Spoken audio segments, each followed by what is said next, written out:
You are listening to a downright creepy original on the Crickets Podcast Network. Welcome to That's Strange, where we dive deep into the internet, uncovering anything we think is weird, strange, controversial, or makes you think. I'm one of your hosts, Alex, joined as always with Chad and Ryan. On this week's Season 3 premiere, we're jumping into the West Memphis murders. The vicious murders of 3 8-year-old boys in the small town of West Memphis, Arkansas, and the 3 innocent teenagers who were convicted of the crime. So we have some really exciting news. We have joined Crickets, the podcast network, and also Downright Creepy. You can find them on downrightcreepy.com, and that's where you can find all the other Crickets podcasts. It is an amazing set of shows. It ranges from podcasts, so they have their own amazing blog that we actually read really often because it's really interesting. Some of the articles that they put out are just, I mean, you can sit there and read it forever. So they got some really awesome stuff going on. We're really excited to be a part of that, and I'm sure there's going to be a lot to come out of that, so we're really excited. Right, guys? Very much so. I think it'll be a really cool opportunity to get our name out there maybe a little bit more, and hopefully maybe even some of you listening right now came from there, which would be awesome. So welcome if you're new, and we hope to entertain you over the next, 10 or 11 episodes or however many we decide to do. But before we get too far into it, we just wanted to remind everyone that you can definitely check us out at thatstrange.net. You can find links to all of the different things, all of our Facebook, Instagram, Twitter, so on and so forth, and our YouTube as well, which I think we're going to be doing a little bit more with coming up. So definitely make sure to head on over to thatstrange.net and check that out. And also check out the show notes. We always throw in some show notes, and it'd be fun for you to look at those. So we're back, man. Dude, we are back. We had our first legitimate break. We did. And it feels so good to be back at it again, to be back in the saddle again. It does. How was everybody's break? I got to focus on obviously family and my graphic design stuff, and it was cool. I feel like I was still like relatively busy just because I don't know how to relax really, but it was. That is true. Yeah. Yes. Yeah. Yes. That you is mean very it's true what I is just said true. about myself? Yes, that is very true. As an outside observer, that is 100% accurate. Yeah, well, I can't help it. And I climbed a mountain. We did see that. I just want to say that was very impressive. I climbed a mountain, and it was fantastic. It was very beautiful and very relaxing. It was quite nice. Before we get too far into this episode, we just want to let you guys know that it is like graphic, and don't listen to it on the big speaker while you're cleaning the house and the kids are in the other room playing. Yeah. So Alex, I know Alex's answer to this. I know you too. That's good. That's a good thing. We've been doing podcasting for two full seasons, so I would hope you would know me. Yes. Ryan, have you heard of this case before? Yes, quite a bit. I watched the documentaries very early, like pretty early, and I've probably watched at least the first one 4 or 5 times in my life, and just watched it again recently because we were doing this episode. So, I've known about this for as long as I can think back to, actually. All right, let's dive right into this. Steve Branch, Michael Moore, and Christopher Byers, 3 8-year-old boys from a small town in West Memphis, Arkansas, were reported missing on May 5th of 1993. The report came first from the adoptive father of Christopher Byers, John Mark Byers, at 7 p.m. the night of the disappearance. In sworn affidavits, 3 neighbors reported seeing children playing around 6:30 the night they disappeared, before they were called home by Steve Branch's stepfather, Terry Hobbs. Witness reported seeing Michael Moore riding his bike while Stevie was giving Chris a ride on the back of his bike. While police searches on the night of the disappearance were limited, friends, neighbors, and family members conducted their own searches. Jamie Clark Ballard lived a couple houses down from the Branches family, and in 2009, in an affidavit, she stated that she saw the three boys playing in her backyard the night they disappeared, from 5:30 to 6:30. Terry Hobbs and Stephen Branch lived 3 houses down from us on South Macaulay. About 6:30, we came out the door, and Stephen was in front on his bike, and Christopher and Michael were running behind him, and they zoomed out real fast. And I told Christopher that I yelled to him, "You need to go home. Your brother said to go home." He said, "I don't have to do what you tell me to do." At 6:30, the boys sped off on their bikes. Carlos Seals, who is another witness, was a junior high student at the same time as the disappearance. Police spoke to him during the initial canvassing. However, Bob Ruff, who's a private investigator who worked on the case for the Oxygen show, The Forgotten West Memphis Three, claims police reports do not, in fact, show what he said to police. For the show, Ruff interviewed Seals, who told them, "I think I may have been the last person to see them before the incident." And that's a quote. Seals also told Ruff that he saw the Byers with his 2 friends on bikes around 5:30 or 6, that they were carrying sleeping bags. Seals claimed that the boys were going to sleep in the woods. They're going camping in the woods. However, the sleeping bag part of this story is kind of doesn't make sense, because there's never been any sleeping bags that were found. And, I think they pretty much found everything belonging to the boys that they had on them, at least. So sleeping bags aren't something small that, could just disappear easily. Right. So to me, I don't know where I stand on this. Let me finish it out and then we'll talk about it. Another witness and friend of Seals, Bobby Posey, told Ruff that Byers had come to his house around 3:30 that day and said that his dad had, quote, whipped him and he was going to run away. Now, because of these two accounts, they kind of go against each other, right?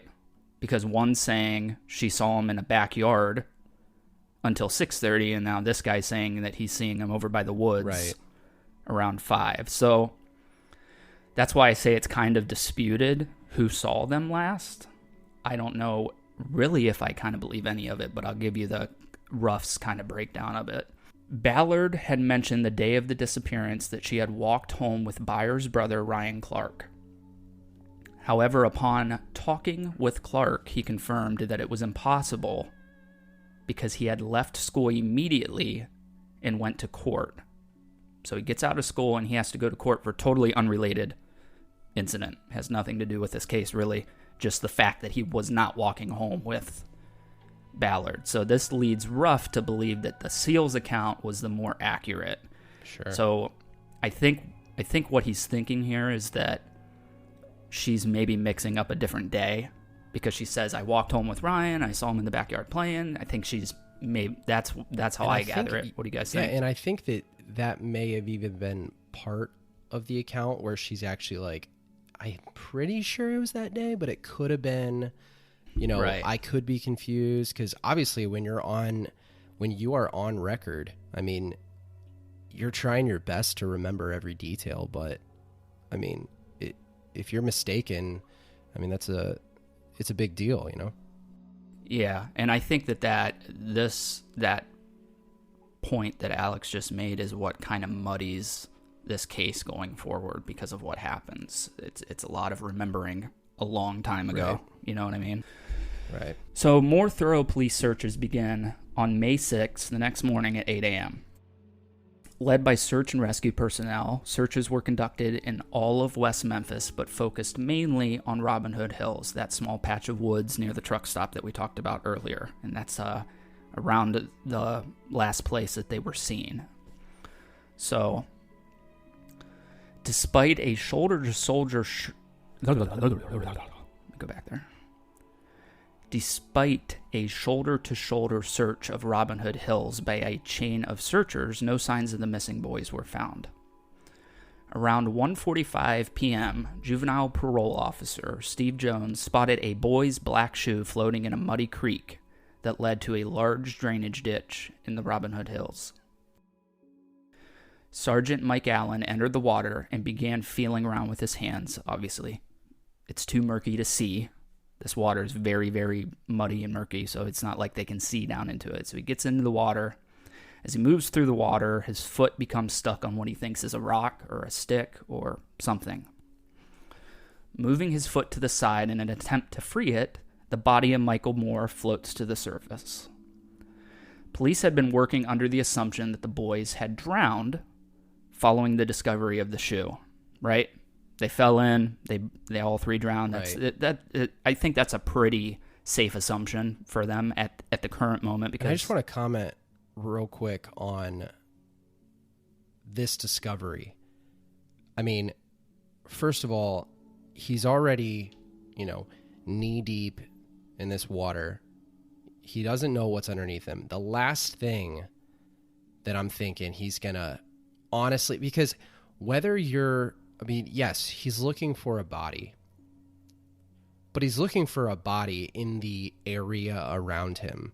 The fact that he literally, and I don't mean to be too gruesome here, but the fact that he literally stepped on one of these kids and then, what do you say? He tripped and fell, almost tripped and fell, whatever. But, I mean, can you imagine? Yeah, I mean, Can you imagine that absolutely, that's how you discovered? Right. Talk about some trauma. Oh, for sure, Seriously. for sure. Everybody involved. And I gotta be honest, the first time I saw the documentary, I was kind of traumatized after it because they show all of it. They show all the crime scene footage. There's no blurring or blacking or anything. It's just, Yeah, it's actually very upsetting. If you're not prepared for it, it is very upsetting. For sure, and you're not, because it's literally in the first minute. So, Right. So they were working under the assumption that the kids have drowned, right? However, when Michael Moore's body came floating to the surface, much more sinister theory took hold. Last May, just one day after the three little buddies disappeared, police made a gruesome discovery. Michael, Stephen, and Christopher were found dead in a ditch, submerged in shallow water, their hands and feet bound. They were bludgeoned and sexually abused. Moore's body was found completely naked and hogtied in an unusual fashion. Police quickly realized this was no simple drowning, but a vicious and horrifying murder. Around 10 meters towards a large pipe that ran over the top of a body of water that fed a drainage ditch where Moore was discovered, the bodies of Christopher Byers and Steve Branch are found in a similar fashion. Once again, the boys were found completely naked and hogtied. Their bikes were also found inside of the water. Now, I mean, you're right, man. This has got to be just such a horrifying thing because it really, up until probably 1:45 when he sees the shoe, they're working under the assumption these kids just ran away, right? Right. This is not a recovery at this point. I mean, you're searching for kids. This right. isn't, it's not a body recovery yet. And now at this point it is, but prior to this, yeah, they're looking for life. Right. Yeah. And I think that's why the searches the night before were not very thorough by police, because I think they wait at least 24 hours to really start searching for a missing person, especially children, because children run away a lot, or they are somewhere with a relative that you know what I mean? Right. So the mystery of the missing children had been solved in the most brutal way imaginable. All of the victims had their right ankles tied to their right wrists behind their backs, the same with their left. They had all been hogtied with their own shoelaces. All of the victims had bludgeoning around the head with blunt weapons, with the possibility of punches and kicks. Now, this is a lot of stuff that I'm taking from the autopsy, okay? So keep that in mind, because we're going to probably discuss some of these injuries in a different fashion a little bit later. Most definitely. Other injuries included what looked like deep gashes on the back of Chris Byers' legs, as well as a bite mark on Byers and Branch. Okay, again, I'm going to talk about something really dark here. So, Byers had also been castrated. The autopsy showed that Byers had died from his injuries, while the other two boys have died from drowning, although their injuries were significant enough to cause death. The vicious crime sent a shockwave through the small town of West Memphis. From the beginning, the police were under immense pressure to get results on this horrifying crime, as you would expect. The muddy and slippery banks of Robin Hood Hill made it incredibly difficult to process as a crime scene. The fact that the interstate was so close, as well as the Blue Beacon truck stop that we mentioned earlier, meant that whoever committed the crime had easy access to a quick getaway. The boys' clothes were also discovered, wrapped around sticks and stuck into the muddy water in an attempt to hide them. 2 of the boys' underwear was never recovered. No weapon was discovered on the scene. So I went kind of back and forth on writing this next thing because I had only read it a couple times and it doesn't really lead to anything, but I thought I'd put it in there anyway. A week after the murder, someone had called the West Memphis Police Department and taunted the police, saying, quote, "I'm the one who killed the 3 kids. What are you going to do?" Close quote. The caller was never found. So, I mean, you got to think that happens in almost every major murder case, right? Somebody's calling in and taunting. Definitely. That's some psychopath trying to, take credit and that stuff. I'll never understand why people do stuff like that. I mean, you have to be absolutely insane. I mean, to not only want to take credit for something like this, but then if you didn't do it, you're causing insane panic. I mean, it had to have just been some kid. Yeah, but you're not only you're not only inducing panic, but you're throwing the trail off the actual killers in some capacity, because a lot of these things are investigated to a point. They're going to find where the phone call came from and that kind of stuff. So it's wasted resources, but it's like anything else, man. It's like people that marry serial killers in prison. Like, why? But, Right. Yeah, I mean, it's just kind of one of those things. It's the same thing as, like, you're walking through a park and you call the cops because somebody's doing something you don't like. Like, it's not really the cop's job to, like, make sure that someone's not barbecuing in a park where they're not supposed to be barbecuing. Like, that's not really something for the police to come and handle. You know what I mean? Like, that's just kind of a waste of resources. Like, there are bigger, more important things to be investigating, and calling in and saying that, oh yeah, I'm the one who did it, unless you're really the one who did it. Like, you're just wasting people's time. What's the point of that phone call? Like, you probably tied up at least probably 2 police officers trying to look into that maybe for a period of time. They could have found some more information or been on the scene of something else. You never know. Like, there's a lot of possibilities, and you're just tying them up. It's just like that the radio show where that guy called in pretending he was Zodiac and saying all this stuff. Right. Yeah. Same thing. Yep. Same exact thing. All right, so we're going to move on to the last part of my section here, the investigation. And I put that in quotes, investigation. During the police's door-to-door inquiries, they discovered that both a black and white van were reported to have been following children through the neighborhood in the weeks leading up to the murders, startling some children enough to mention it to their parents. I think that's a big thing, if you ask me. It seems like it's not in this case, and there's not a whole lot of talk about it, but the main, most important part, I think, of this case is Arkansas in 1993 was seemingly gripped by satanic panic from the late 1980s. 3 little Cub Scouts hog-tied and left in an Arkansas ditch, and 3 teenagers enamored with satanic rituals arrested. Although law enforcement and courts refused this fact, to me it's abundantly clear. If you were not a follower of Christianity in the area, you were automatically deemed a Satanist. This, coupled with the apparent sexual mutilation and some strange markings on the trees at the crime scene. There was like a black cross, and then another one had a black circle drawn on it. Satanic ritual became front and center for the investigation. Jerry Driver, a local juvenile criminal officer, was asked to provide a list of young adults who were on probation, interested in Satanism or witchcraft. Top of the list was Damien Eccles, a local 18-year-old. This placed Eccles and his best friend, Jason Baldwin, firmly in the sights of Chief Inspector Gitchell, who's kind of helming the investigation here.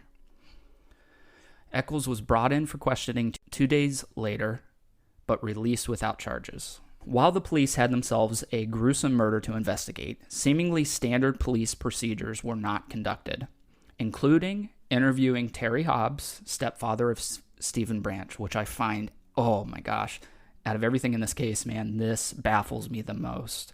How typically the way that police investigate murders is it starts at people that knew him, family, that kind of stuff, and then branches always out. Starts with the family. It's the same thing. Like if a spouse gets murdered, the first suspect is usually the spouse, the other person, you know? Like that's always the way that goes. You always look at the family, who's closest, and especially with this level of violence, usually that indicates the person knew them. Like that's almost always the case. Yeah, absolutely. Absolutely. And the fact that they were hidden is another big thing. This wasn't like a crime of passion that somebody murdered these kids and then took off. Like they took time to conceal this crime, right? Conceal the clothes, stick them down in the mud, so they couldn't be found. So, okay, I get worked up when I talk about Terry Hobbs, but. So the other thing that really bugs me about this too is they found the 3 boys with no sign of blood anywhere nearby, and they were pretty much exsanguinated, which means they were bled entirely. So they were killed elsewhere, most likely.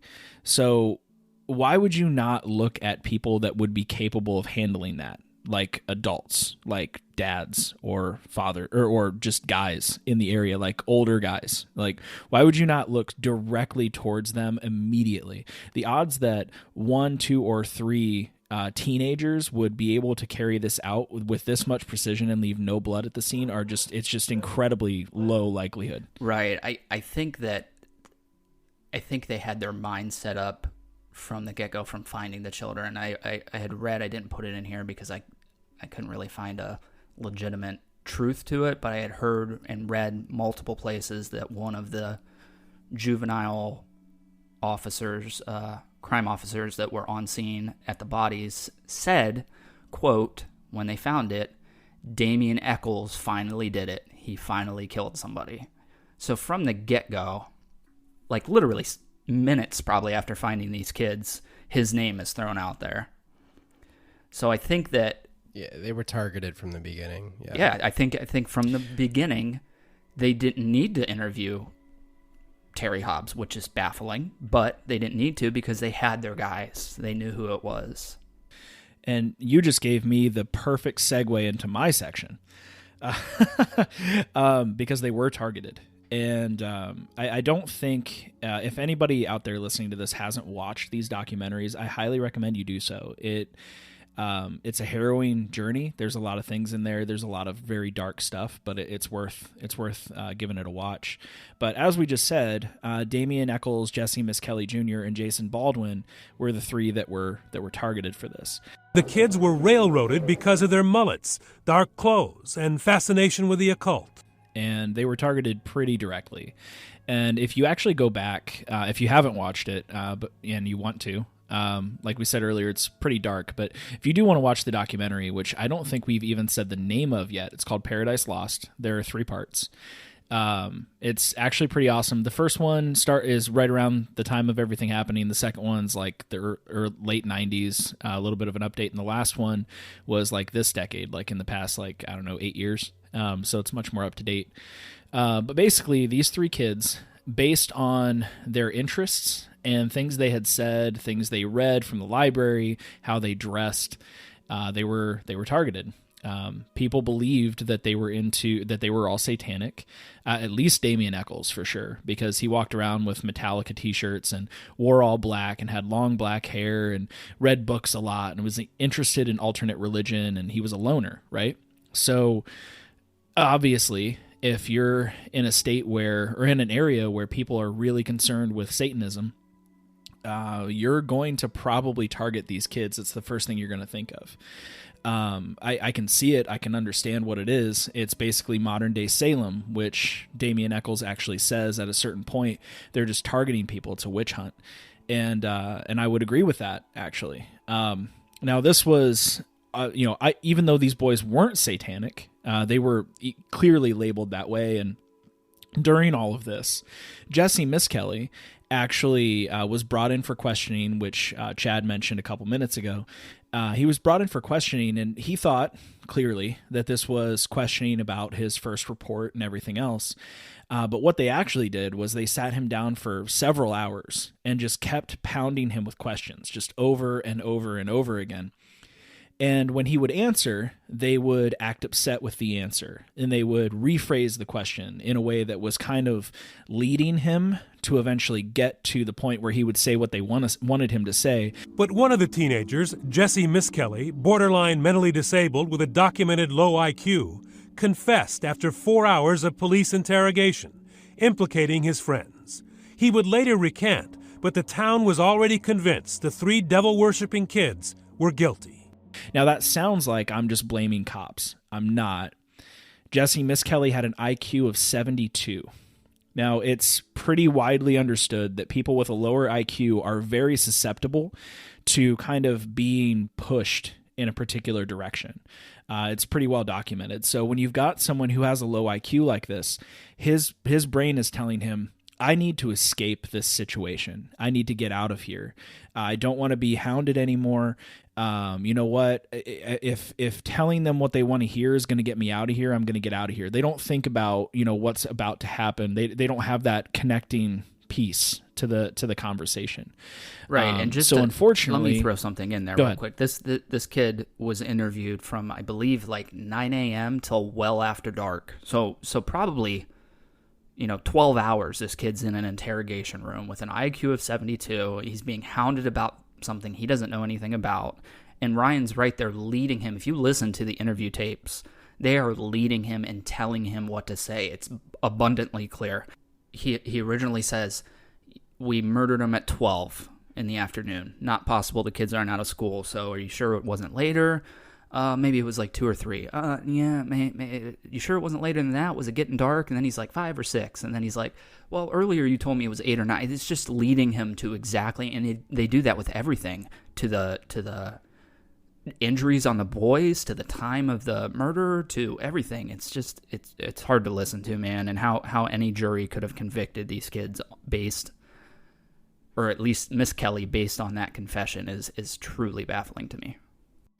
I completely agree, and it's disheartening, it's upsetting, and we'll get to the outcome of all of this and what happened years down the line as a result of this ridiculous investigation, as you put it in quotes in our document earlier.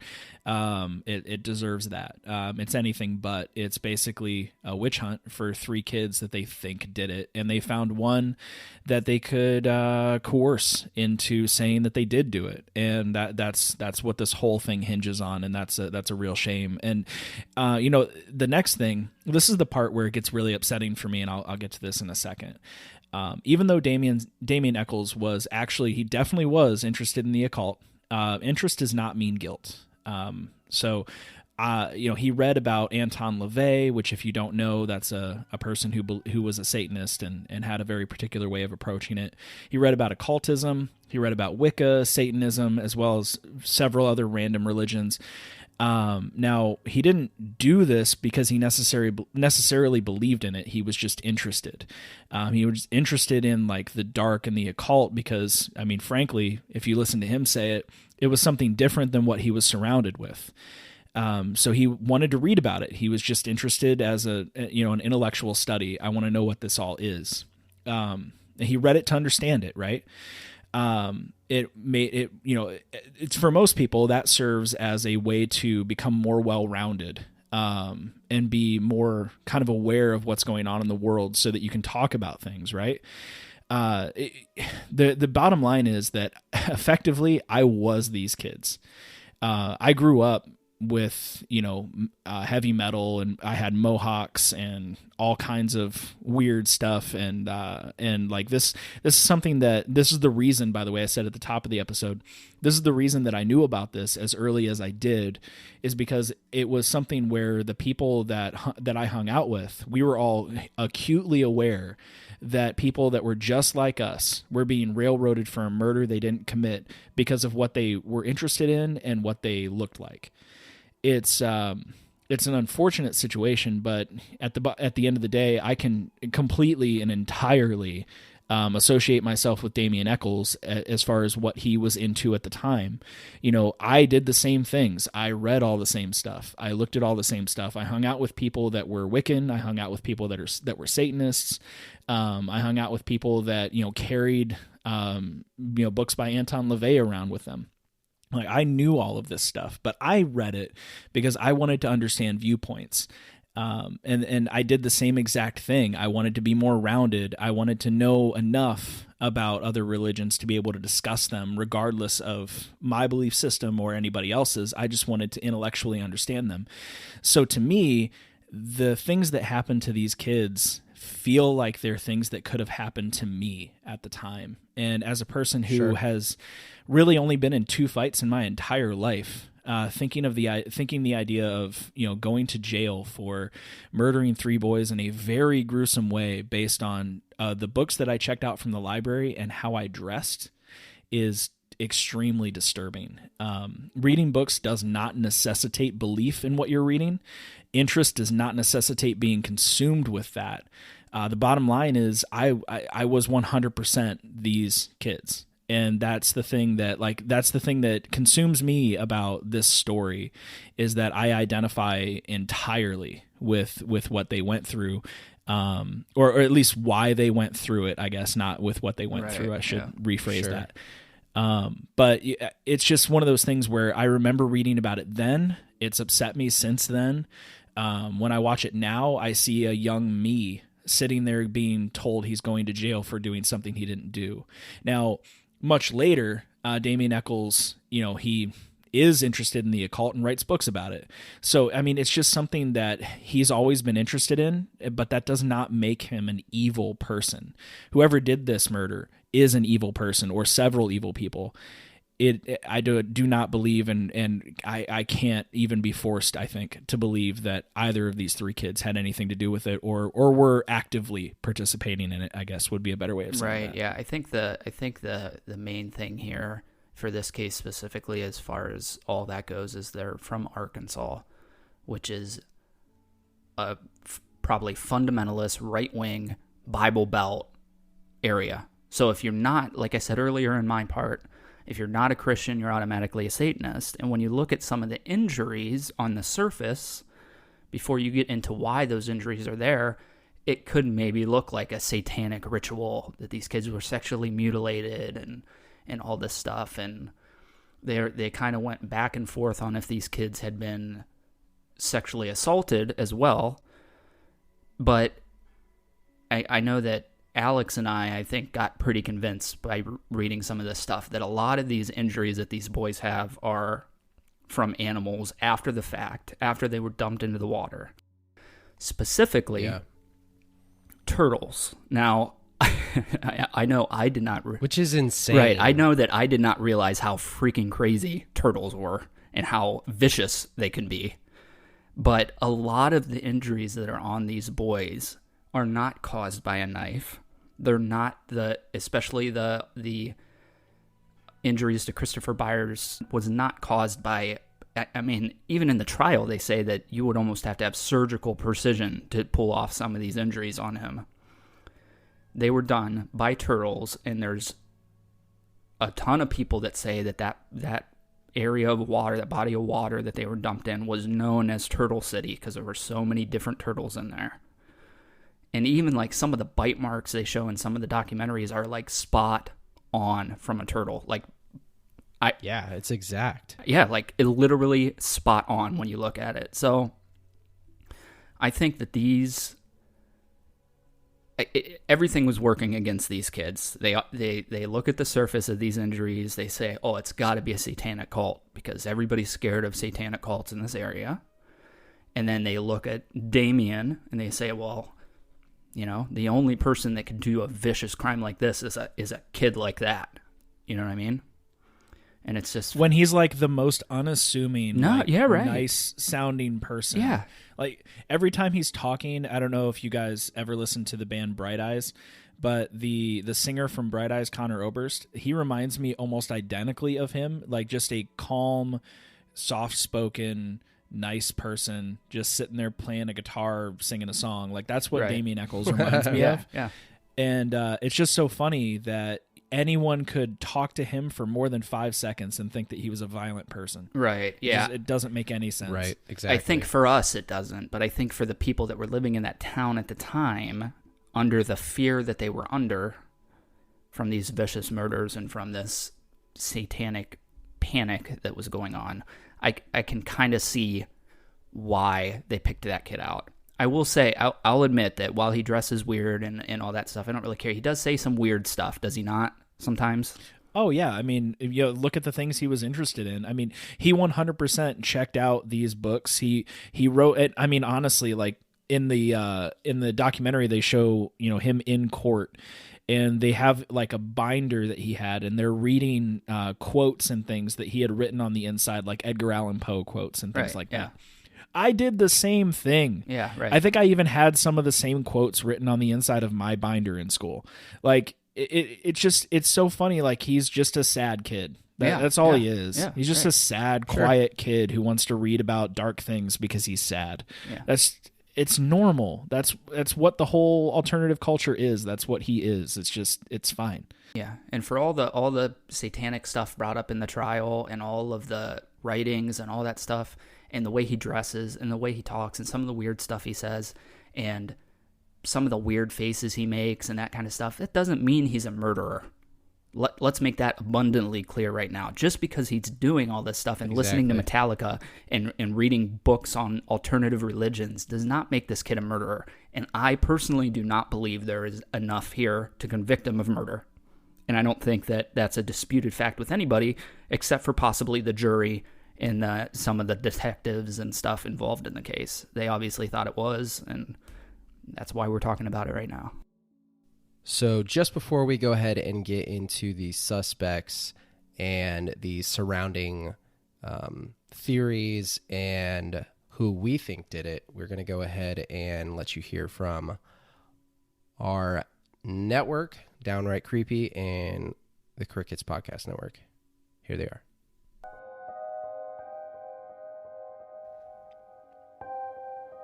Do you love listening to alien abduction stories? Discussing true crime, cryptids, and the paranormal? Or maybe discussing the latest horror and sci-fi films?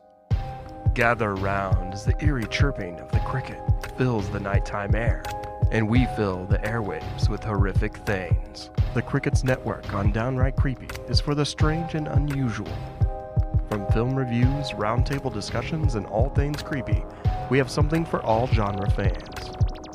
So subscribe to the Creepcast, Black Magic Coven, Super Creepy Funtime Hour, and now That's Strange on DownrightCreepy.com, Anchor FM, Spotify, Apple iTunes, or wherever you listen to podcasts.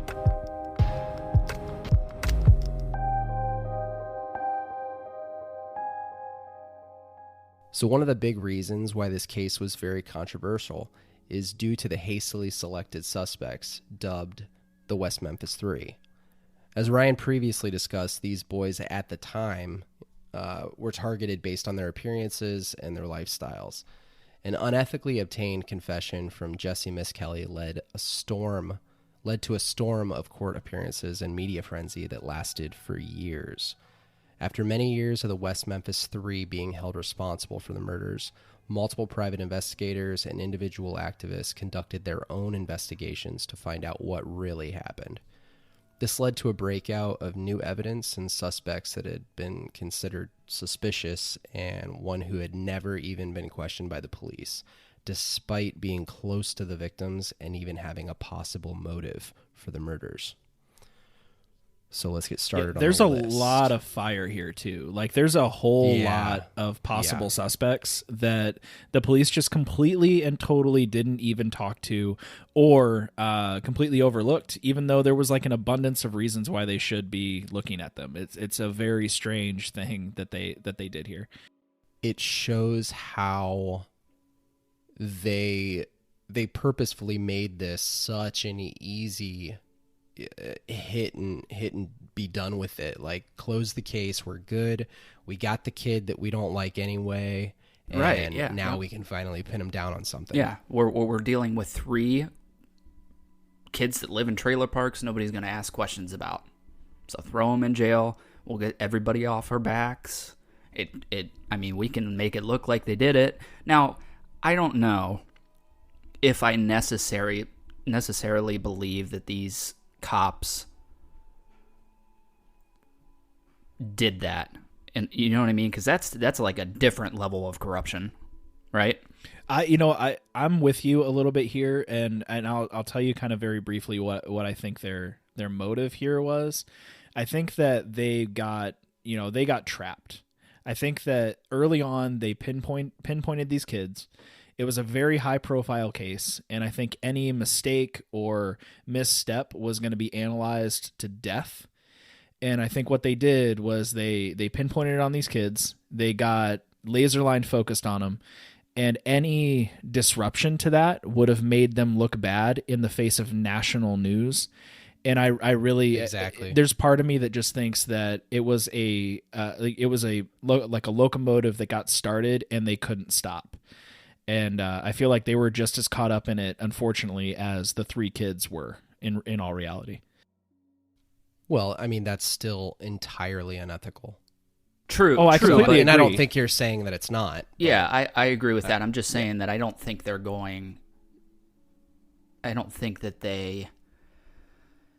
yes, they targeted these kids, but I think that at least some of what they thought was the evidence pointed to these kids. I don't think they were just plucked with, nothing to show for it. They thought that they had a credible tip, essentially saying that that Damien Eccles was, worshiping the occult and everything like that, and obviously that's the huge red flag to them, and they're like, oh my gosh, yeah, obviously he did it. So, right. Yeah, I think Ryan nailed lots of different theories. Yeah.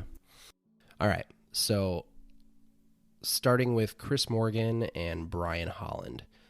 Early in the investigation, the West Memphis Police Department considered these 2 teenagers as suspects solely due to their drug history and the fact that they left town for California only 4 days after the murders.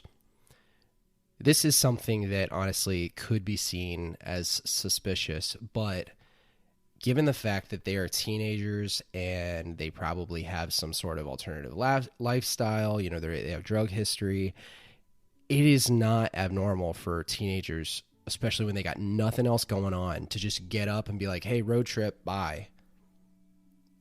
It's 4 days after the murder. I get that. That's the one thing that can be seen as suspicious. Otherwise, seems again like they were targeted due to their drug history, which has nothing to do with murdering 3 kids. Not at all. So during questioning and polygraph tests, police state that both teens acted deceptive and suspicious. Chris Morgan even stated that due to his drug history and blackouts, he may have actually committed the murders without knowing while he was high. He then recanted this statement, which was probably a good idea, honestly, considering they were eventually eliminated. Moving on to the man that was dubbed Mr. Bojangles. So let's go back to May 5th, 1993. At 8:40 p.m., the West Memphis Police Department has just received a call that a black man covered in blood entered the Bojangles restaurant, near where the bodies were discovered. The man quickly went to the women's restroom, 10 minutes later, the police arrived. Witnesses state that the man was disoriented, bloodied, and went straight to the bathroom and left just before the police arrived on scene. When the Bojangles employees went into the bathroom, they state that the wall in the bathroom was smeared with blood. Samples from the blood on the wall were taken on the scene, which were later never tested and claimed to be lost, according to records. No interview was conducted, and during the court hearing, the suspect was essentially deemed unable to commit the crime due to the fact that he was also wearing a cast and would not have been able to tie up the bodies, let alone carry them with one arm being disabled. So, what do you guys think about that? So let me talk about Mr. Bojangles here for a second, because this is kind of, when you read this, and I don't know if you left it out, this guy was incredibly muddy too, okay? So he's muddy, he's bloody, he's disoriented, right. And he walks into the Bojangles restaurant seemingly right after the murders. And it's baffling to me, A, that the blood sample, I believe, was lost, which is like, oh my God, that gets me so worked up that we just lost it. Yeah, it was never tested. We lost it. However, this has been like a hotly debated thing, this Mr. Bojangles guy, and a majority of the private investigators have kind of, I don't want to say disproved it, but they kind of rule him out. In that documentary I had discussed earlier, the Bob Ruff one, he has a special forces guy start at the area of the murders and make his way down the bayou to the Bojangles restaurant with a cast on to see if it's possible, to see what kind of condition he's in at the end. So this guy makes his way from the murder scene along the banks of the bayou down to the restaurant. And when he gets there, the only way to get over to the restaurant is to actually cross through the water of the bayou.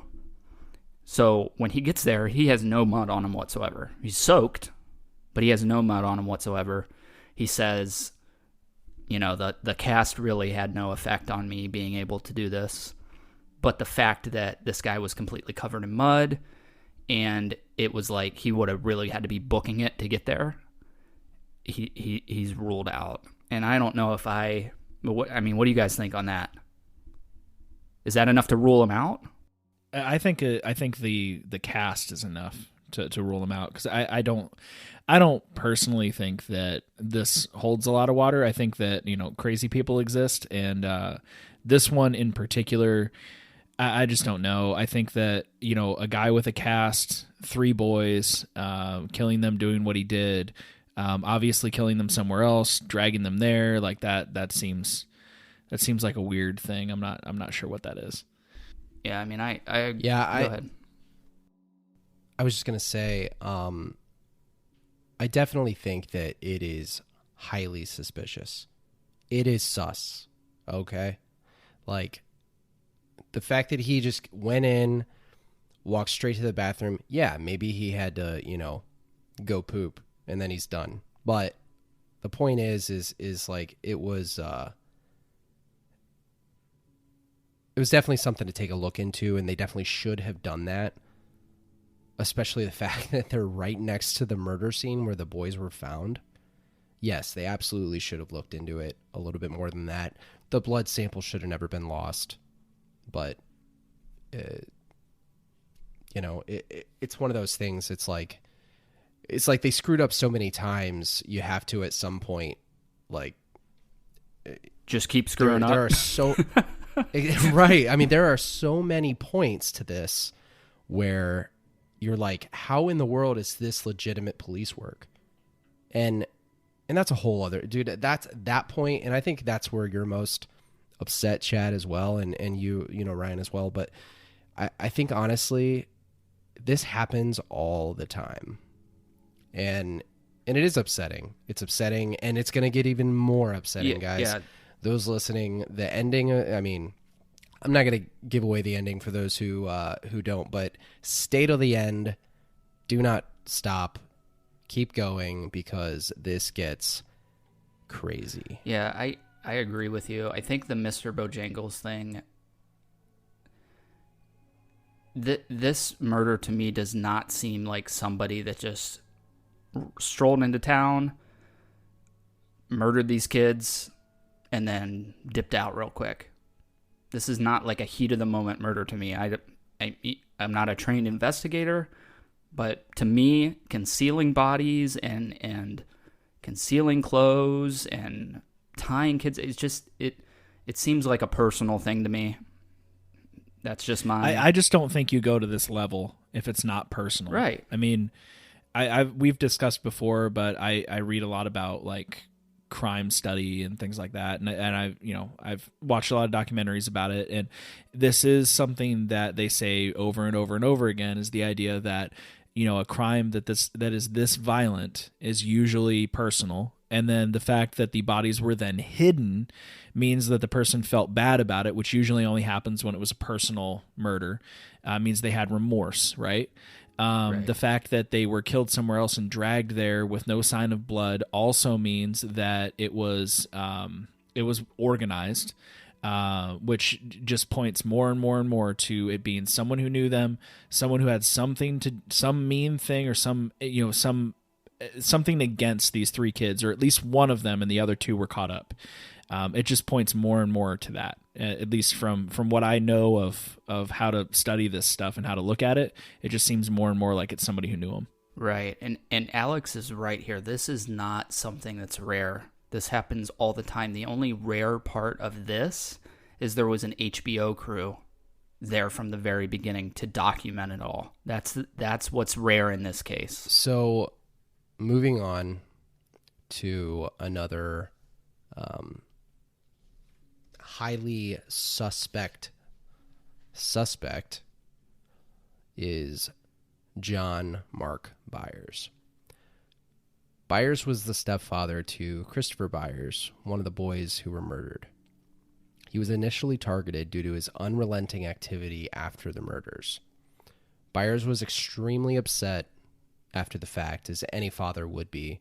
However, between his overly aggressive characteristics and a suspicious knife that he gave to a cameraman while shooting the documentary Paradise Lost that we talked about earlier, increasing suspicion led the knife to be examined, where blood was actually found on the knife by the producers of Paradise Lost, and they brought it to the attention of the police department at that point. So they brought him in. During questioning, Byers stated that he may have cut his thumb while carving a deer with the knife, when previously stated that he had never actually used the knife at all. The blood in question matched that of Christopher Byers.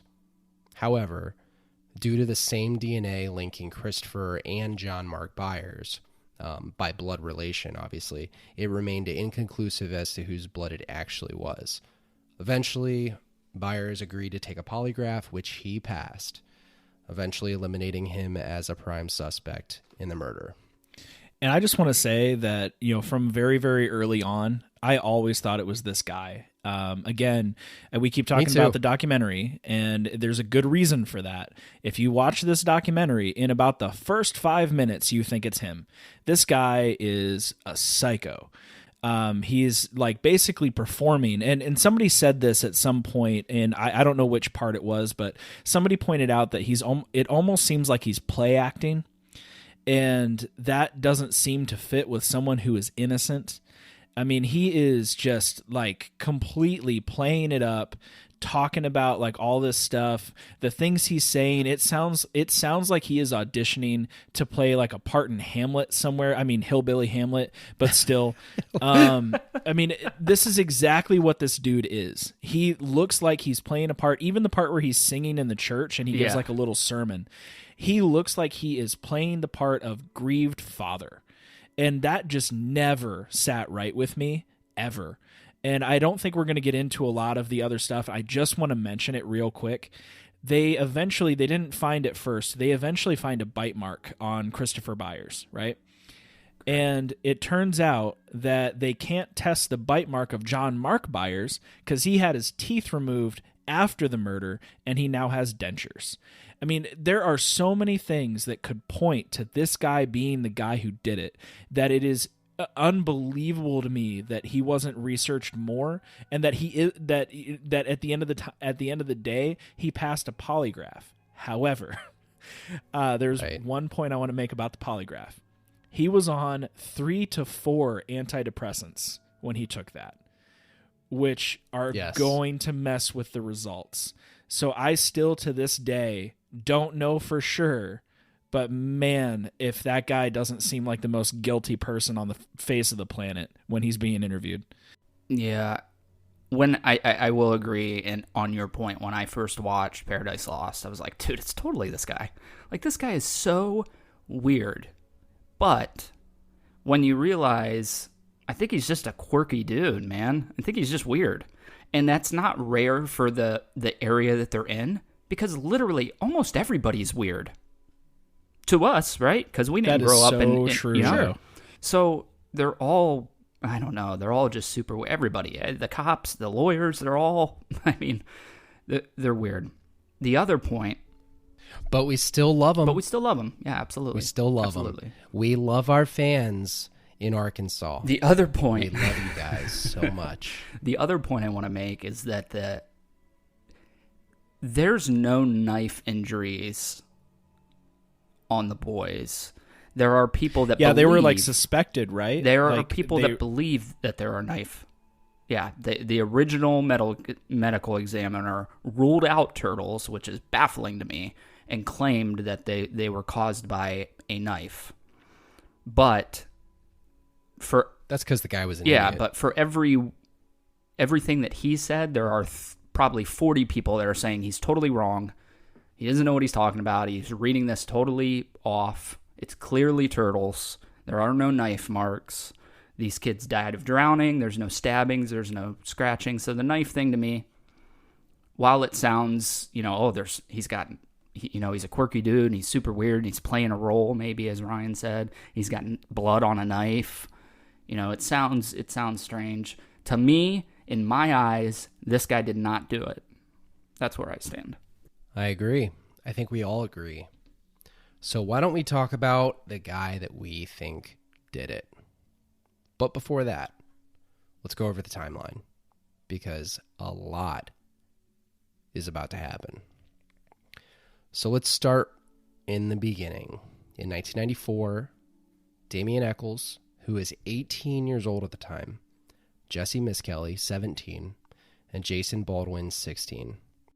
They are charged with murder in court and sentenced to life in prison, plus 2 20-year sentences. Echols was facing the death sentence. Moving forward, 1996 to the 2000s. Through multiple investigations, both private and official, new evidence is surfaced and controversial police work exposed, showing that multiple pieces of evidence were thrown out, covered up, or otherwise dismissed, giving the judge no choice but to charge the West Memphis Three with the killings. One particular court testimony was actually recanted by Vicki Hutchison. She was the one who was in court during the highly media publicized court case, which you can find on YouTube. She's the one that said that she saw Damien Echols and hung out with him, and that he was highly obsessed with basically with Satanism, and that's all he talked about, and he was absolutely the type of person who could kill someone. Well, then when she recanted her statement, and the officers actually they were relatively in line with her recanting, basically saying that they told her to go in and try to get to Damien Echols, try to build some sort of rapport with him so that they could get information. And they basically said the only thing they told her to do was to not get caught. She said that she went there and he was absolutely normal, and that she even tried to get out of him. They even staged Wiccan and Satanist books on the coffee table to try to get him, or on her desk or something, to try to get him to talk about it. And he was like, what in the world is this? And she was like, oh, you like this stuff? And he's like, well, I mean, I don't know, I guess.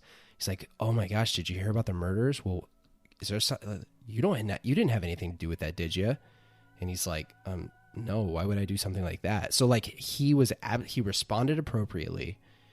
And she said after she confessed to lying in court, she basically said, no, he's just like a totally normal guy. All right, totally normal teenager is what she said. So she also said that she stated later that the police actually threatened to take away her child if she did not cooperate.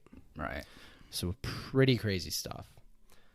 So moving forward to 2007, this is possibly one of the breakthrough pieces of evidence is found.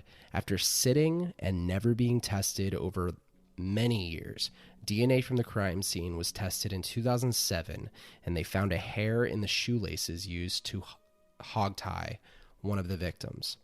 This hair was found to be consistent with DNA from our next prime suspect. Let me touch on this hair real quick, because I think where it's found is very, very, very important. It's not just on the shoelace. It is found in between the knot that is tied on one of the shoelaces, the knot that was used to tie the boys up. That, to me, while it could be, I'll say it's entirely possible that it's secondary transfer and it was already on there and he just happened to tie the knot right on it.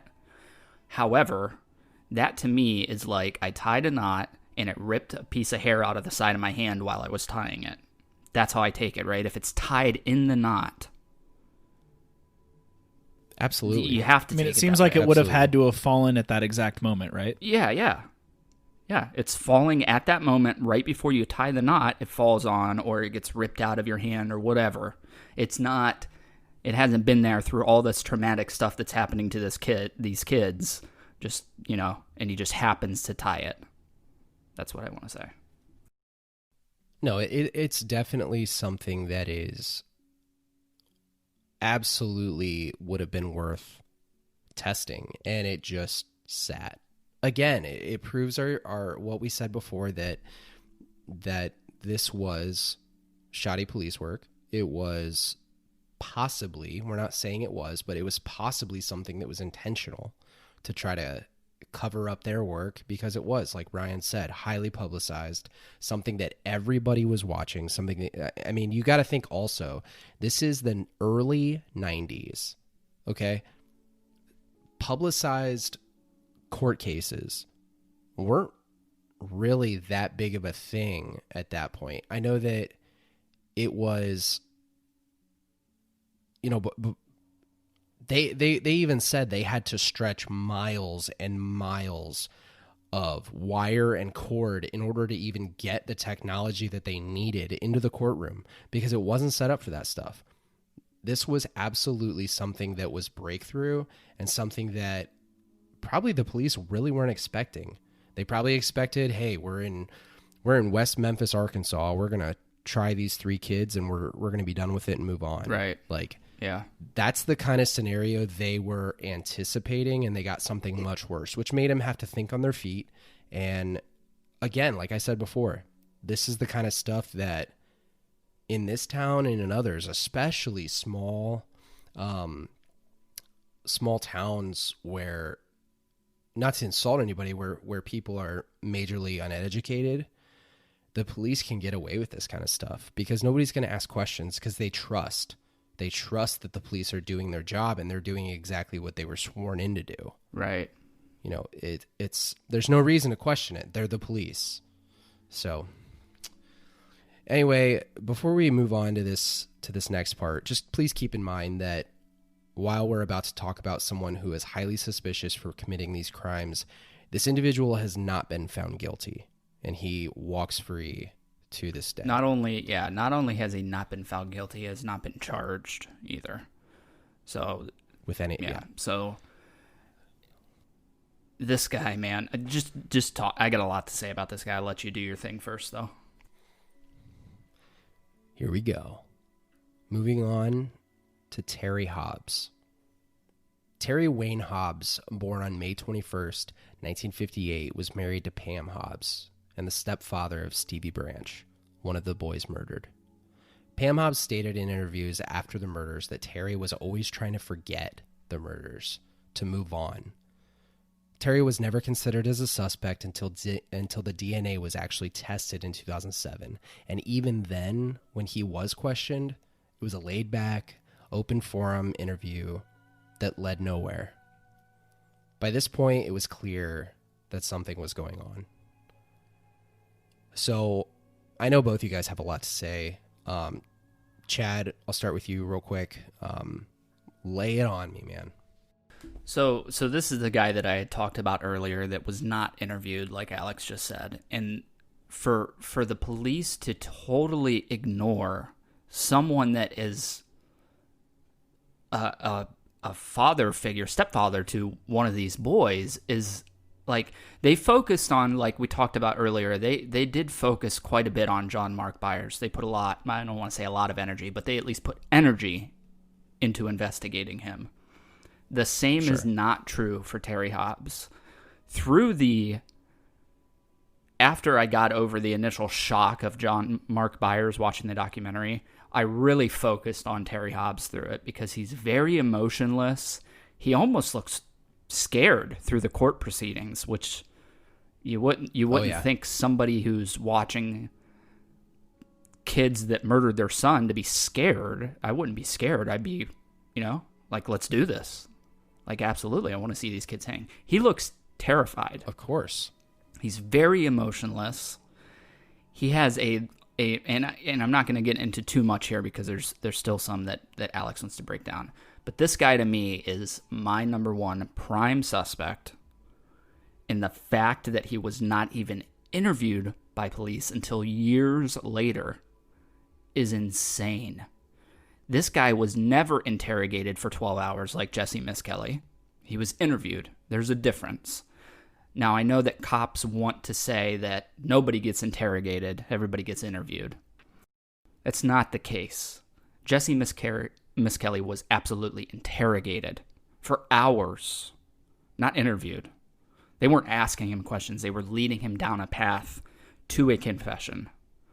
They're showing him pictures of murdered children.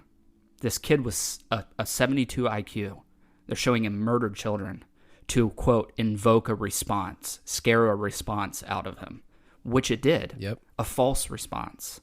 So for the fact that none of this was done with Terry, not even an interview, they didn't even talk to the guy. It's insane. It's absolutely insane. This is the number one thing in this case that makes it go the way that it does, in my opinion, is that this guy is totally ignored. And now here, years later, we're highly suspect of this guy. Yep.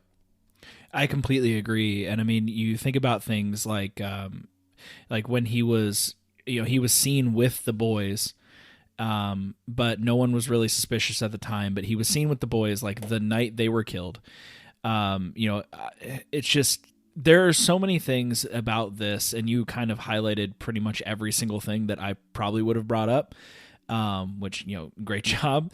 It doesn't leave me a lot to say, but I mean, honestly, like, it makes no sense that he wouldn't be looked at more specifically. And, I mean, I know that it's further down here, but even the whole thing where with the girl from the Dixie Chicks who was he tried to sue her, and then they told him, oh, you'll have to be interviewed.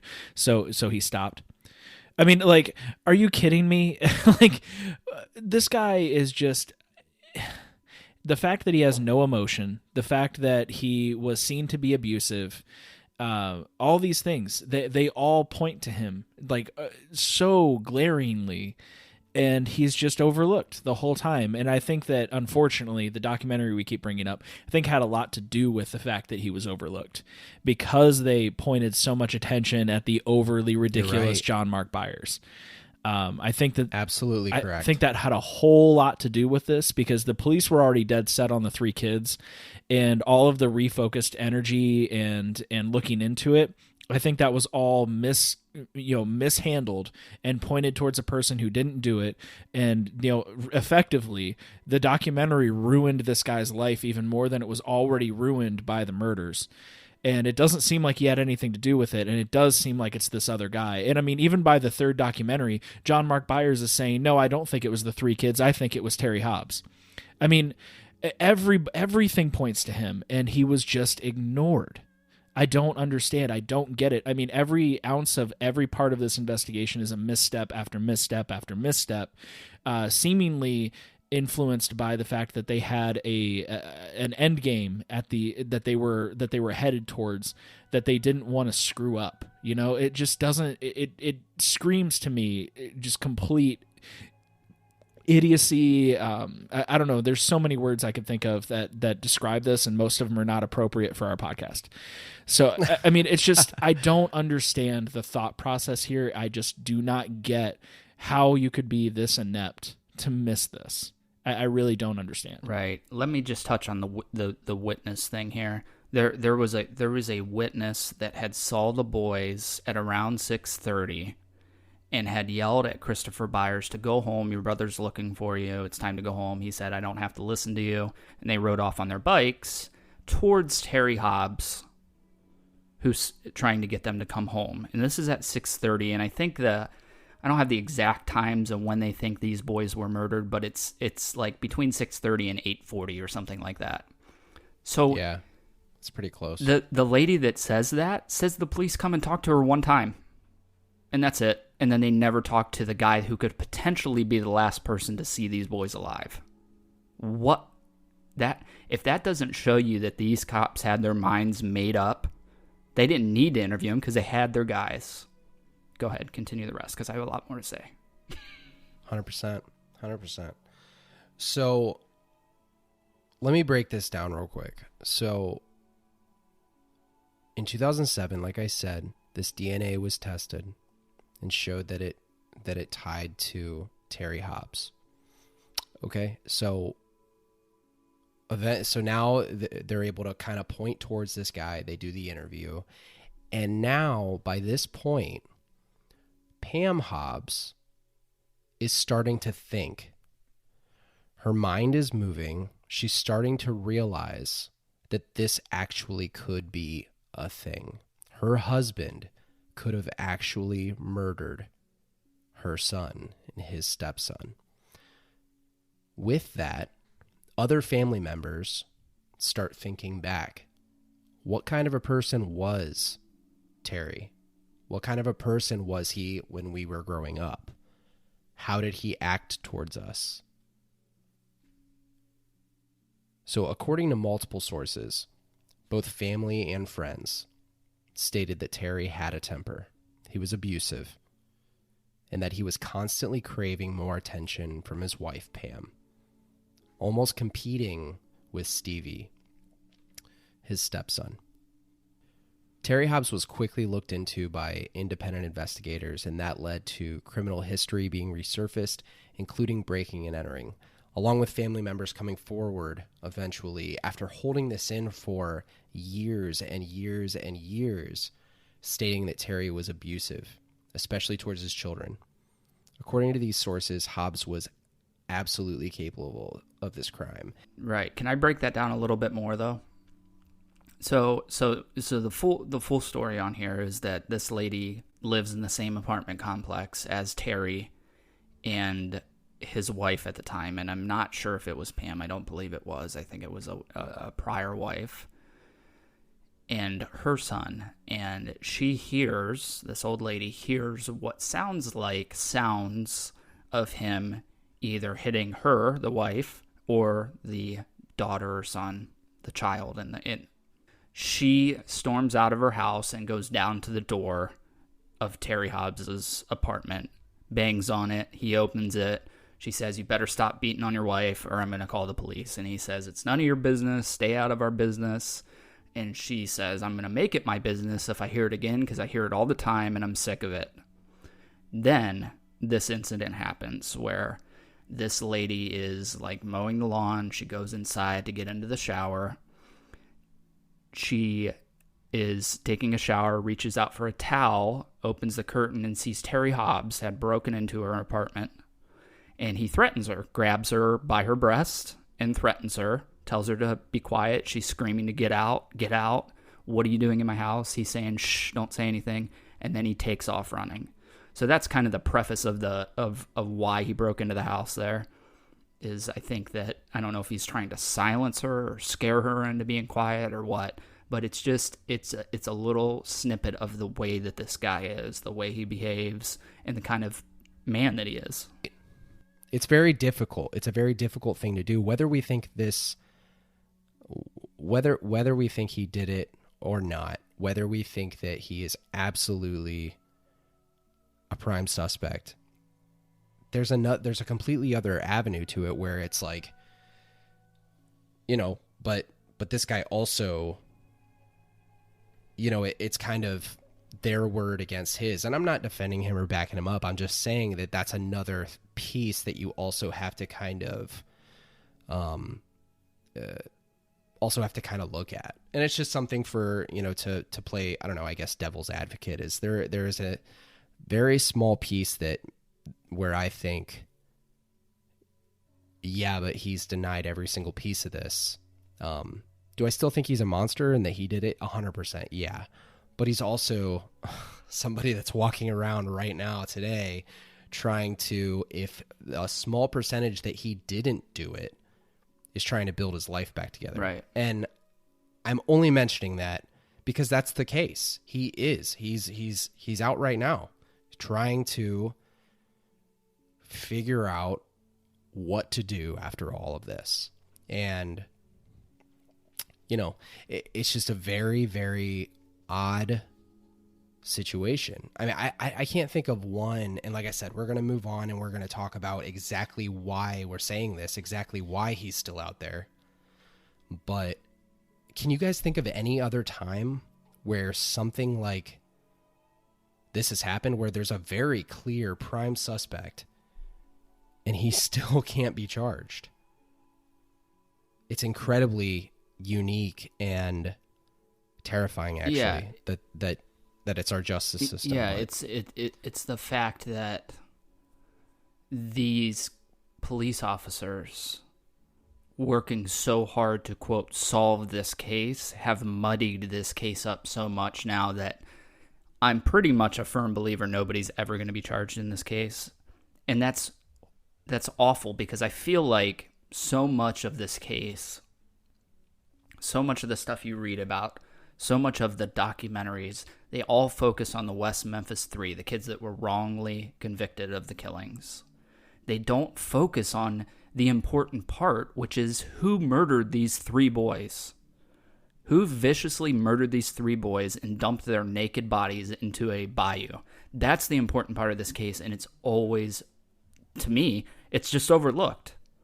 Because so much of the attention was going to convicting these kids originally, and then so much more of the attention was going to getting them freed later on down the road.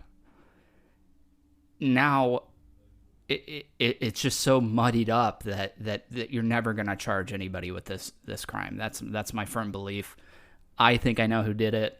I know a lot of other people think they know who did it, but will we ever see him charged? I don't know. Very true. So in order to get information out of Hobbs, who was absolutely and committedly silent through this whole thing, and that's one of the things that we pointed at before to kind of say that how suspicious it really was, is he wouldn't talk to anybody. He wouldn't say, and the last thing he wanted to talk about was this, which again, there's two sides to that. You know, if he did do it, it's because he doesn't want to say the wrong thing. If he didn't do it, it's because his kid was murdered. And that's how he deals with trauma. But moving on. The investigators, in order to get information out of Hobbs, realized that he has been silent and untouched by police. They needed to get creative and figure out a plan to get him in the seat to be interviewed, and really interviewed this time. Hobbs was in a legal battle with Natalie Maines of the Dixie Chicks. He sued the band for defamation after he stated that Maines was pointing media towards him for the murder. Now, she did an interview and claimed that she never pointed him out.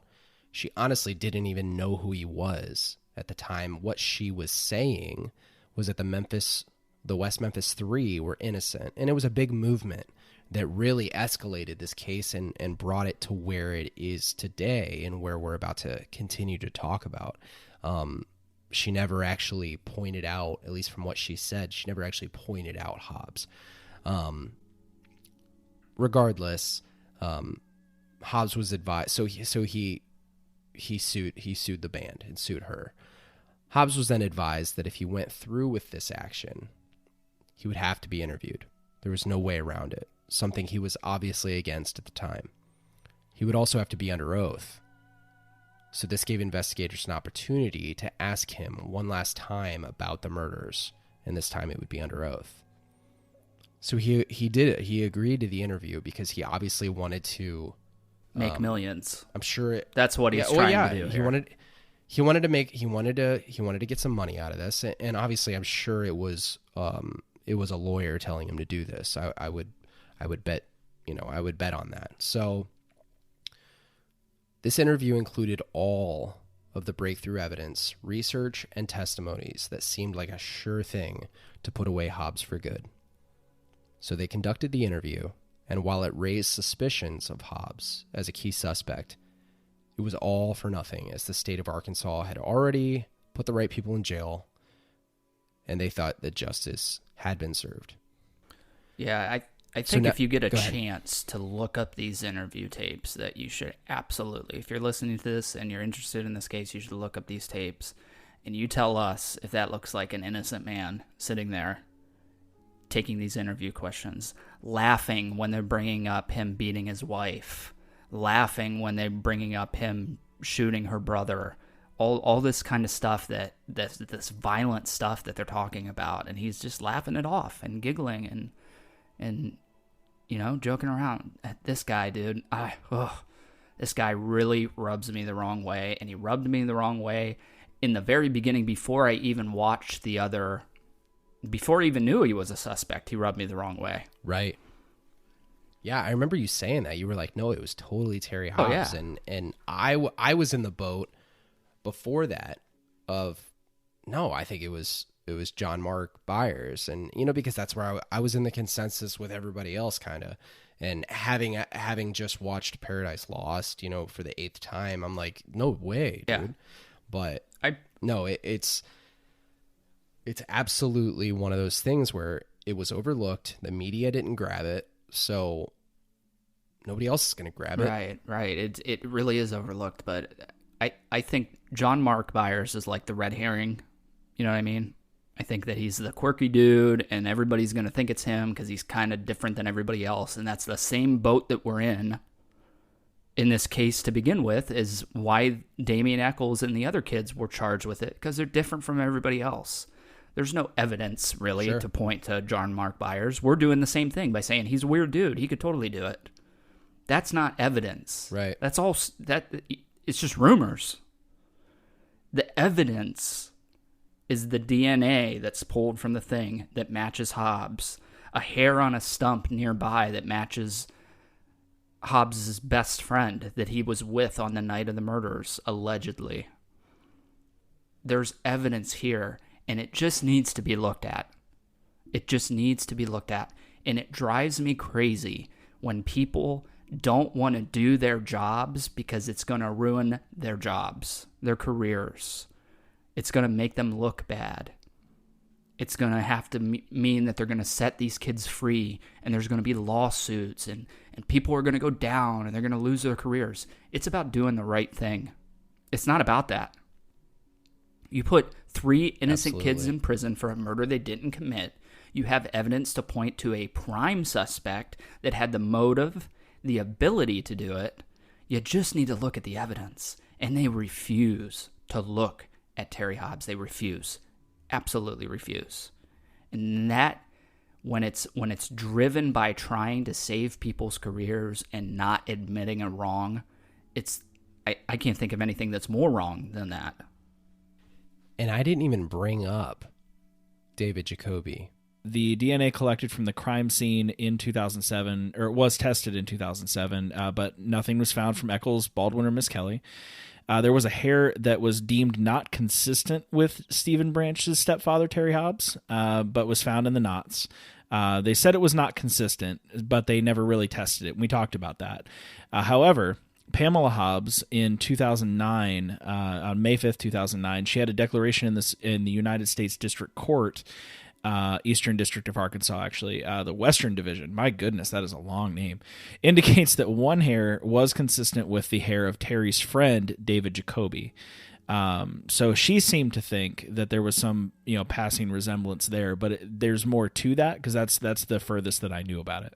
So the story is that, and it's literally because I just now remembered, the story is that Terry recruited David Jacoby to help him look for the kids. He, which also makes it very clear that he was, whether he admitted it or not, was the last person to see them alive.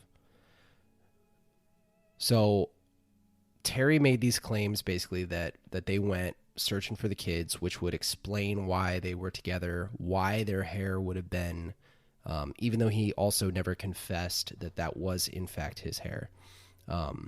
But he does confess that they were in those woods that night looking for the boys. Exactly. But so in order to make that look unsuspicious, he says, well, obviously we were out looking for the boys. We were out there all night. We were out in the woods all night was closely a direct quote from Terry Hobbs.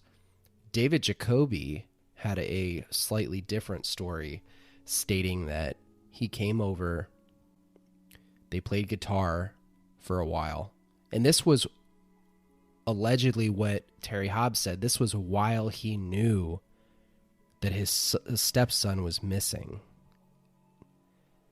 in the woods. He wouldn't have been looking in the woods if he didn't think he was missing in the woods. So he came over, played guitar for a bit, hung out, and then said, hey, David, can you come help me find my son and his friends? So that is something, and I'm kind of mad at myself that I didn't actually put it in my research, but that is also something that is highly suspicious.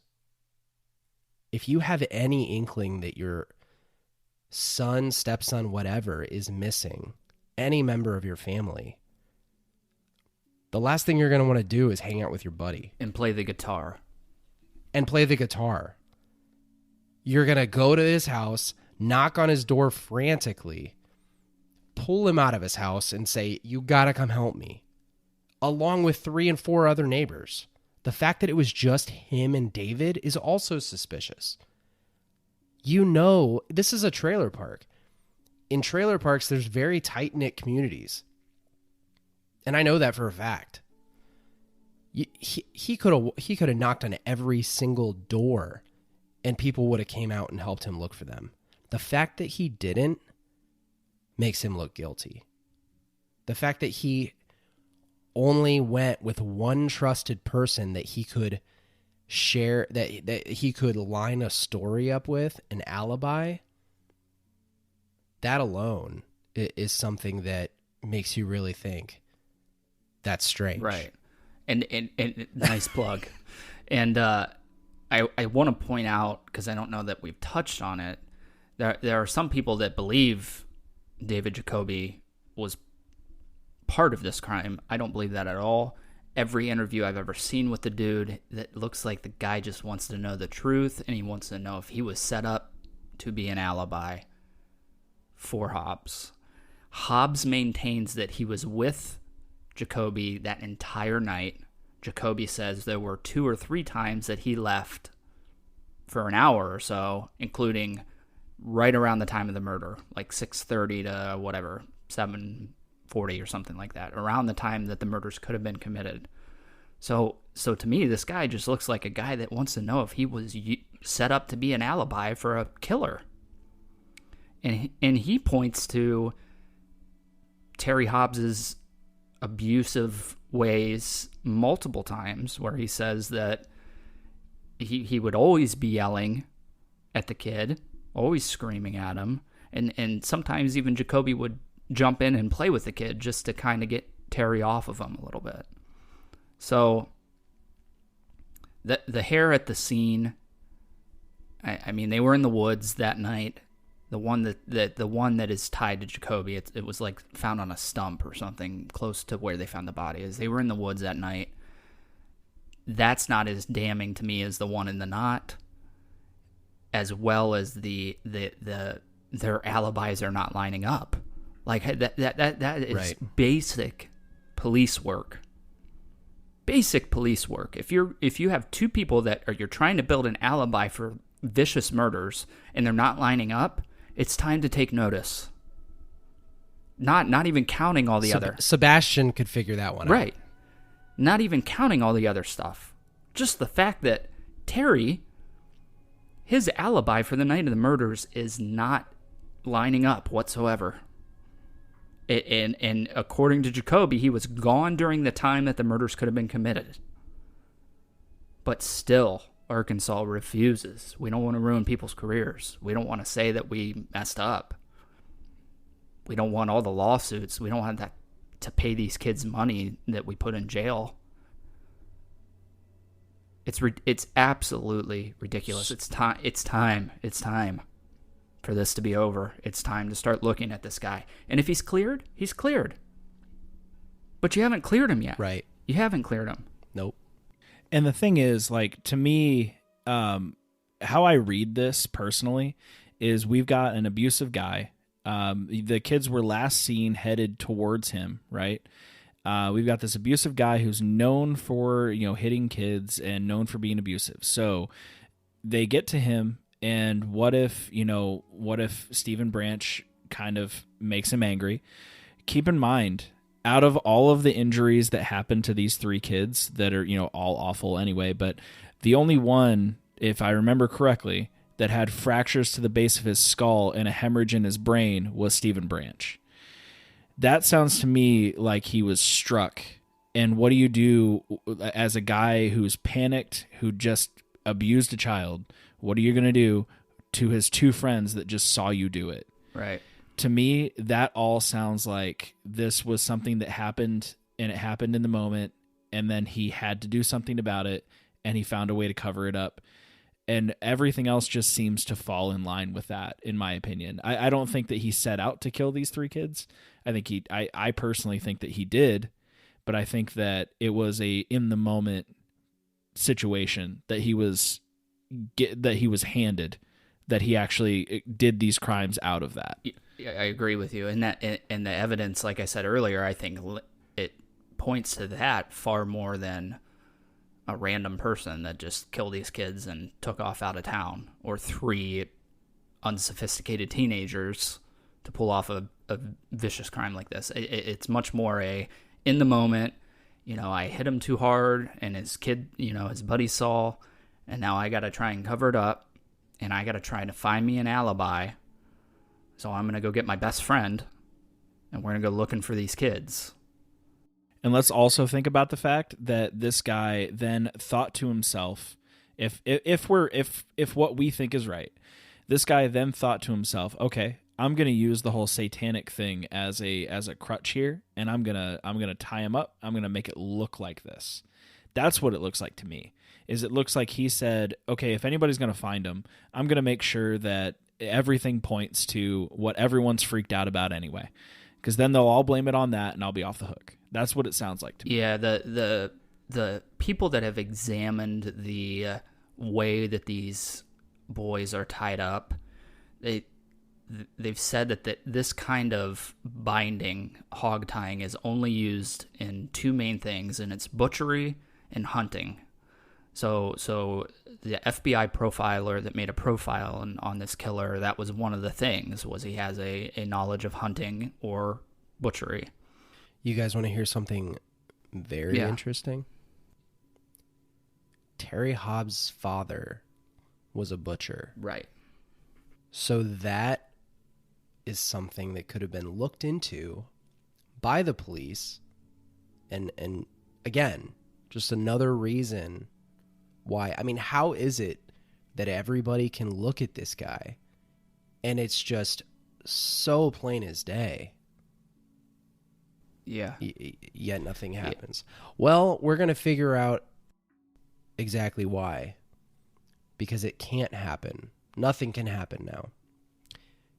And it's because of the Alfred Plea. So with the West Memphis Three, let me start that over. With the West Memphis Three still in jail and all signs pointing to Terry Hobbs, retrials were denied, and finally the only possible option surfaced for the West Memphis Three to walk free comes into play. After weeks of negotiation on August 19th, 2011, the West Memphis Three are released from prison after pleading guilty. Yes, it sounds ridiculous, and it's because it is. Let's explain the Alfred Plea. Real quick, I just want to point out that this is an example of the ridiculous nonsense that is our criminal justice system. Man, does it need to be redone. Yeah, just absolutely. Saying. Absolutely. I agree with that. 100%. 100%. The Alfred Plea is a rarely, very, very rarely used legal mechanism that can be used to allow defendants to admit guilt while stating that they are innocent. So they still hold on to their innocence internally while externally admitting guilt to the court and essentially to the public.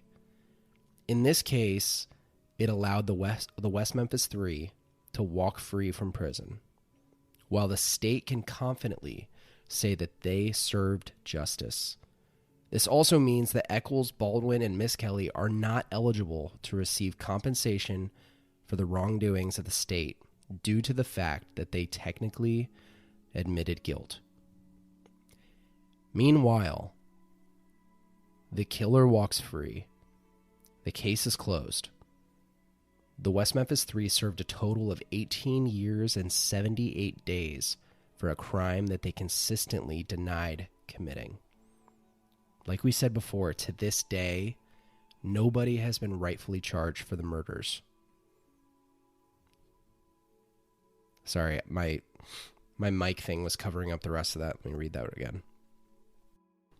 To this day, nobody has been rightfully charged for the murders of the three boys in Robin Hood Hills. I think that this is, in addition to many other cases that exist in the world, and I can think of another one right off the top of my head, which was the Steve Avery case that the Making a Murder documentary was about. Another one that was uncovered by a documentary. But it just seems like a complete miscarriage of justice focused on three boys who were picked out of a crowd because they stood out from the crowd, and everything was focused on them. And after that, everything else didn't matter. If you admit this is probably the biggest case that West Memphis has ever seen, and probably ever will see again. And if you are seen to, in the middle of this, to completely, screw up and pick the wrong people, you're going to have a problem. It's going to cause very, very big issues for you. The FBI is going to step in. Like, all kinds of weird stuff could happen if you're seen to be a completely inept police department. And you don't want to fail your constituents. You don't want to fail your community. So you keep pushing ahead, even though there's evidence that says you're wrong. And you just keep going and keep going and keep going. And like I said before, I feel like it was a locomotive that they couldn't stop. They couldn't turn it around. They had nothing. They literally could not stop and say, okay, we might be wrong, because there was so much momentum headed in the direction that they started it in. And I just think that it's an example of too much power. It's an example of just being caught up in things. And unfortunately, it ruined so many people's lives because of the incorrect information, the speculation, the different things that have happened since then that have ruined so many people and caused so many issues for so many people.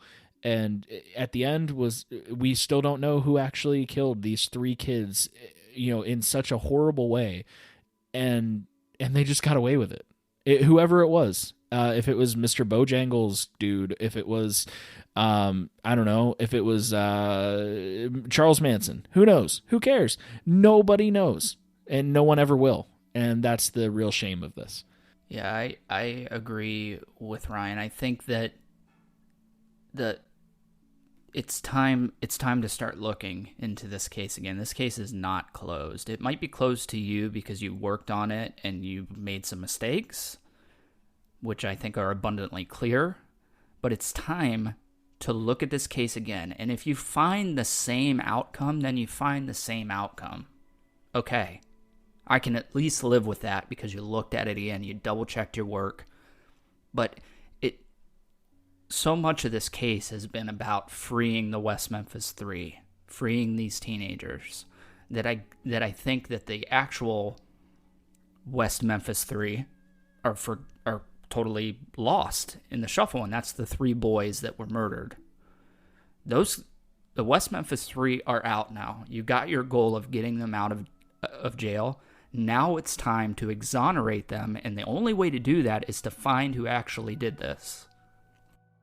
So while everybody that's in the court for the West Memphis Three, and there's some big names, Peter Jackson, Eddie Vedder, Johnny Depp. I mean, these are people that put a lot of money and a lot of time into freeing these kids because they saw a little bit of themselves in these kids. This could have been them growing up, just like Ryan said.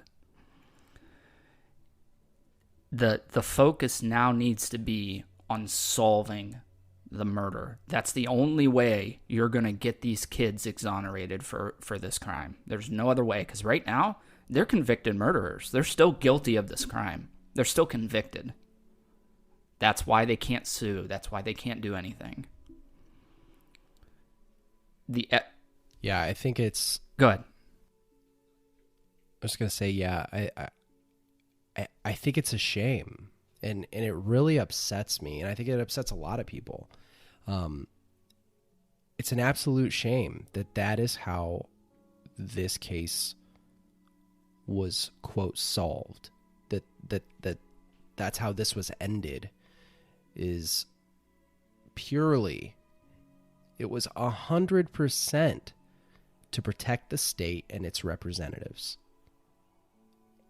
And that is such a shame. It's shed such a terrible light for the people that actually know how it ended. Oh yeah, I agree with you. It's just really simple. Let me put it really simply. You have evidence that's pointing to a suspect. You have an alibi that's not lining up. And you need to just do your job and look into this guy. If you find out that he's clean, then he's clean. But do your frickin' job. Oh man, that drives me nuts. Just do your job. Do what you were either elected to do or hired to do. And it needs to be done now. The families of these kids need to know what happened to their kids. And you don't have the right story. And if you find out you do, then you find out you do, and we're done. Then we move on. But do your job and relook at the evidence. Whew, man. My blood pressure is probably freaking 200 over 180 right now. But for real, really, the Alfred Plea? Are you kidding? Yeah. Like, yeah. What a piece of crap that is. Like, come on. Most ridiculous thing I've never even heard of the Alfred Plea, to be honest with you. It's ridiculous. Yeah. I mean, it's hardly ever used, and it was written because of a court case where a guy, there was sufficient evidence to basically put him in jail. But he negotiated and said that, or he tried to negotiate for a lower sentence. and then they turned that down. But then somebody came up with this weird thing based on the case. I was trying to read a little bit about it while we were talking, and it's very confusing. It makes no sense. How are you supposed to be able to say, oh yeah, I'm guilty, but also I'm innocent at the same time? Yeah. And like they can't pursue the case any further after that. Yeah. Like, to be honest, you can't bring it back into the court. Yeah. It's ridiculous. To be honest with you, you know what that makes me think? That makes me think that they even think they screwed up. I would agree with you on that. Like, why would you even suggest that to a defendant? Yeah, the only reason, because if you don't think you screwed up, you want to keep these guys in prison. They murdered 3 boys. But if you think you screwed up... They didn't know about it. It's not like Damien Eccles and Jesse Miskelly and Jason Baldwin were sitting there like, hey, I'm going to read a legal book. Right. Oh, I found this really absurdly small, rarely used thing. Do you think we could use it? No. They didn't even want to use it. Right. They didn't even want to say it. They didn't want to go out in court and say it because they'd be labeled forever, and they are. Yeah. And that's... I know that it's ridiculous. That Damien had a hard time. He was the last person to come through. And I believe the deal was they wanted all 3 of them to put in this plea, or none of them. Yep, all 3 or nothing. So the concern was that Jason Baldwin wasn't going to do it. He said, I'd rather stay in prison and fight this to my absolute last breath till I'm proven completely innocent than admit guilt in this case, which I totally understand.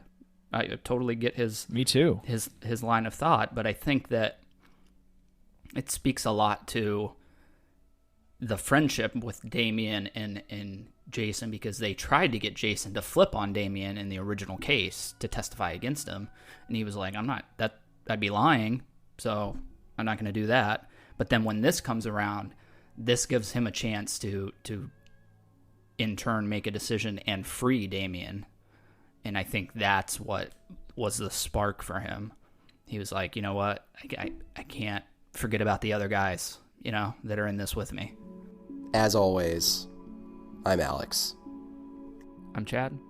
And I'm Ryan. And we are That Strange.